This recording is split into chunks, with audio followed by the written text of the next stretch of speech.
नमस्कार बंधुरा आबार एक नतून रेसिपि निये चले एसेछि आमि रुमा आपनारा देखबेन रुमास किचेन।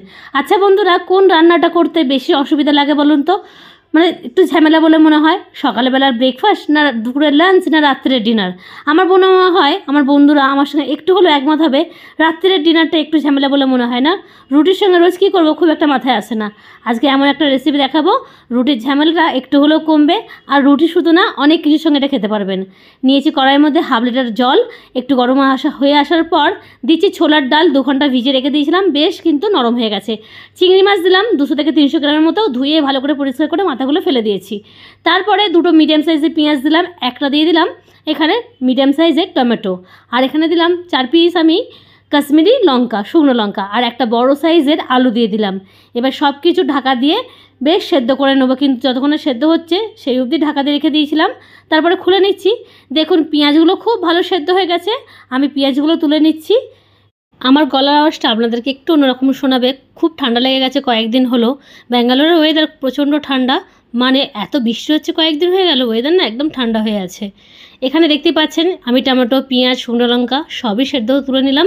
ঠান্ডা করে না ফাইন পেস্ট করে নেব, ঠান্ডা হওয়ার পরে কিন্তু পেস্টটা করতে হবে। এবারে আমি ছোলার ডাল, আলু আর এই যে চিংড়ি মাছ আবার একটু কিন্তু কিছুক্ষণ রেখে সেদ্ধ করে নেব। দিচ্ছি এর মধ্যে আমি নুনটা দিলে বেশ সেদ্ধটাও তাড়াতাড়ি হয়ে যাবে। আর আলুটা আমি দেখলেন কেটে দিইনি, পুরো গোটাই দিয়েছি, এখন একটু সেদ্ধ হতে বাকি আছে।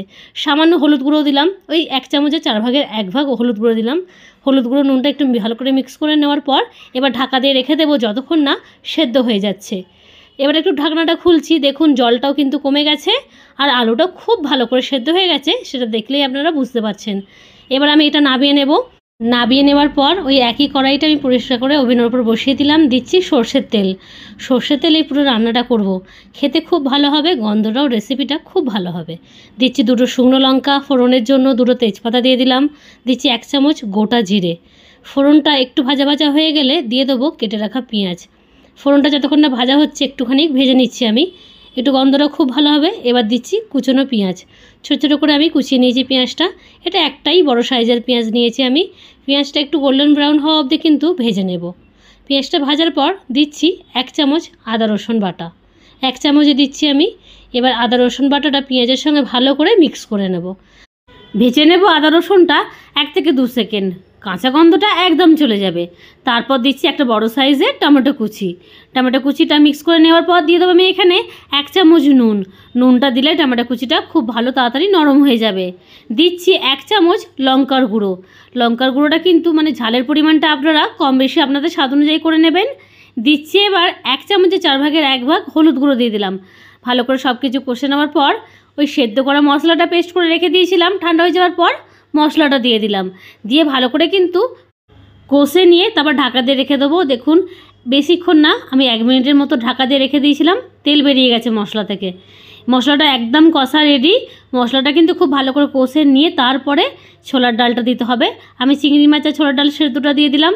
সব কিছু ভালো করে মিক্স করে নেবার পর দিচ্ছি আলু সেদ্ধ, যে আলুটা সেদ্ধ করেছিলাম ডালের সঙ্গে ওটাও আমি ডুমো ডুমো করে কেটে নিয়েছি। দেওয়ার পর সব কিছু মিক্স করে নিয়ে দিয়ে দিলাম গরম জল। আপনারা গরম জল দেবেন, গরম জল দিলে স্বাদটা কিন্তু একদম বজায় থাকবে রান্নার। এবার দিচ্ছি ফুটে আসার পর সামান্য একটুখানি চিনি, নুনের ব্যালেন্সটা ঠিক রাখবে, একদম খুবই কম দিলাম দেখতে পেলেন। তারপর ঢাকা দিয়ে রেখে দিয়েছিলাম 5 থেকে 6 মিনিটের জন্য। তেলটা একদম ওপর থেকে কিন্তু উঠে এসেছে, ডাল একদম রেডি। একটু কিন্তু আমি পাতলা রাখছি, মানে একটু জল ভাব রাখছি।